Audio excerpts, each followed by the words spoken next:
So something a little bit different. It's just going to be a short video. I basically picked up two of these industrial microwaves recently. I've already taken one to pieces to harvest some of the parts, so I thought I'd do a quick video to show you the inside of one of these, because they do differ slightly from your normal household microwave. Now for a start, this microwave is 1800 watts and it does have two magnetrons inside there, and you can see the thickness of this electrical cable. It's extremely thick, and when I try to turn this on, I haven't tried this one to turn this one on because this one has been outside for some time. The other one hadn't been outside. I turned it on and one of the magnetrons was working, but it did keep wanting to blow my fuse on my fuse box. It kept tripping it out because it drained so much power, and I'm pretty sure if both magnetrons were working in that first microwave, it would have just continuously kept on tripping the power out here in the lab.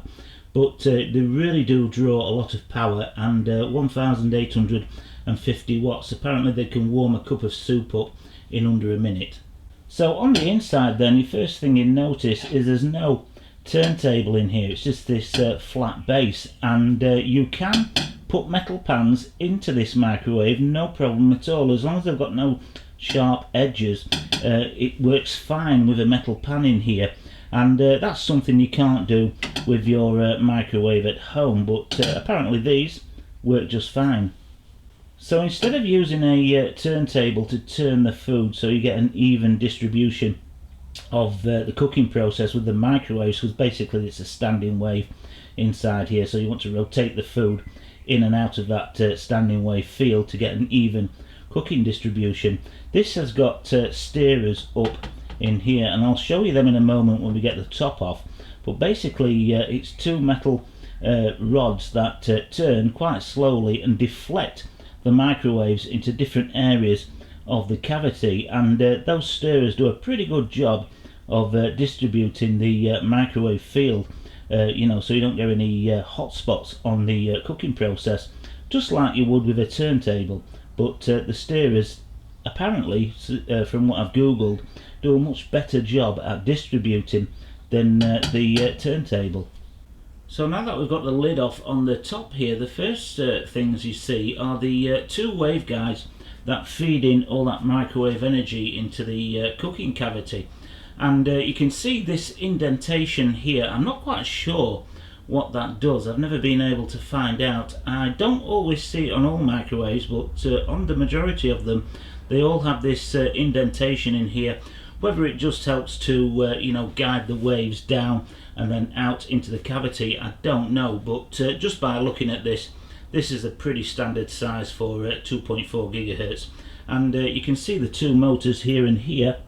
They're for the steerers, so the microwaves come up into here, they go down into the cavity, and as they go down, they're interrupted by a metal steerer that turns really slowly and just basically reflects all the microwave out into different areas of the cavity, so you don't have a hot spot. And that's how they get away with doing it rather than a turntable. We'll have a look at those when I take the motors off in a moment. And as for the waveguides, I've got here my waveguide that I built some time ago now, basically to turn the microwave energy from a magnetron down onto a coax line. And here I've got a little monopole antenna on here, so basically I feed all that energy down this waveguide that I made and then out through this antenna here, and you can see you know, the size comparison. Basically we're a little bit higher than this one here, but this is just standard box tube in here, but for the width here along the top, it's exactly the same width as this. So my measurements when I worked it out and I bought this box tubing are pretty spot on for a 2.4 gigahertz waveguide. I mean, this will go slightly higher than 2.4 and just slightly lower than 2.4, but you can see the sizes are relatively the same. So now that we've got the back off this, then you can really see how big these transformers are. They are extremely heavy and a lot bigger than the normal ones you find in a household microwave.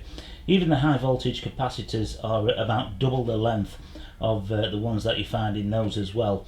But this part here is really worth saving. This is a squirrel fan, and basically it's used to cool down both of these magnetrons and also draw some of the moisture and heat out of the cooking cavity as well.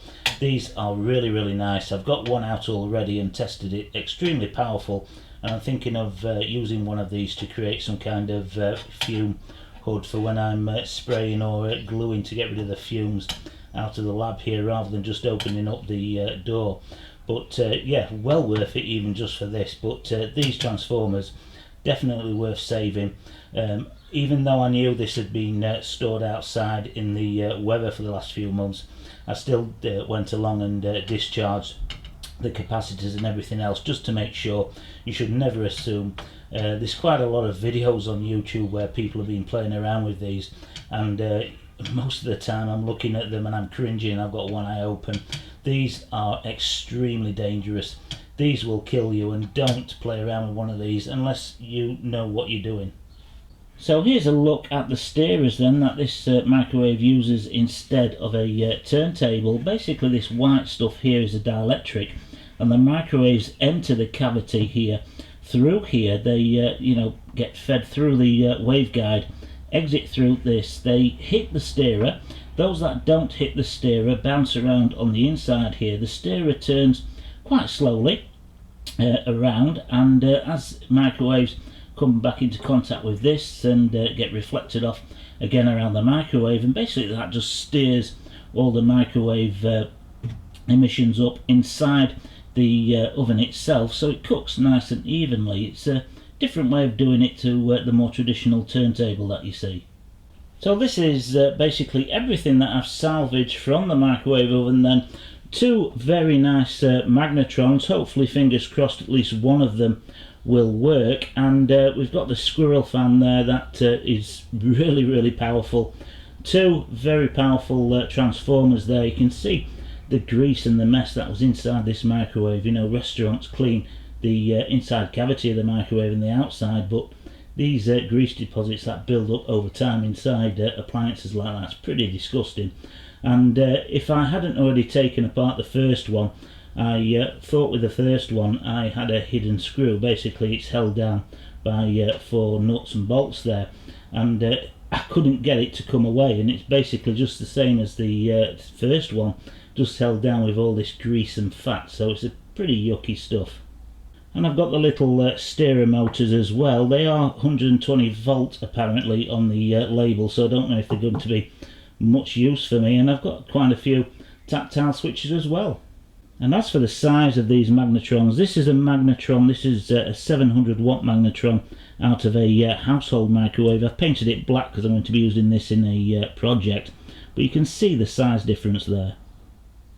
And the transformers as well. This is a transformer out of a 700 watt microwave oven, a household microwave oven. You can see the size difference there between the two transformers, and the size difference with the high voltage capacitor as well.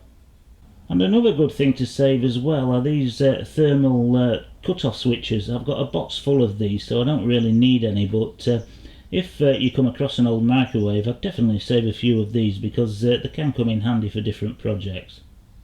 So hopefully you enjoyed this video. I haven't come across many industrial microwaves torn down on YouTube. I mean, there's lots and lots of household ones, lots and lots of myths associated with microwaves as well. One myth in particular is that all microwaves will leak RF, no matter if they're brand new, no matter if they're 5 years old. They will leak RF, and it's no big deal. You could basically run a microwave oven with the door off, and as long as you stand 2 feet away from it, it's not going to harm you in any way, shape or form. Basically, if you haven't got a door on your microwave, then it will not heat up your food, because the RF is not contained and the electrical energy is not contained in that cavity, so it won't heat up your food. It'll just hit the air and just disperse, and completely harmless. So that's one myth that is associated with microwave ovens. So, you know, don't go buying these cheap little testers off of eBay to test if you need to upgrade your microwave oven or go out and buy a new one, because they all leak. So if you did enjoy the video, please give it a thumbs up. Any comments or questions, drop them below and I'll do my best to answer them, and hopefully you'll join me on the next one. It's about 12.5 meters per second, that's about 28 miles an hour.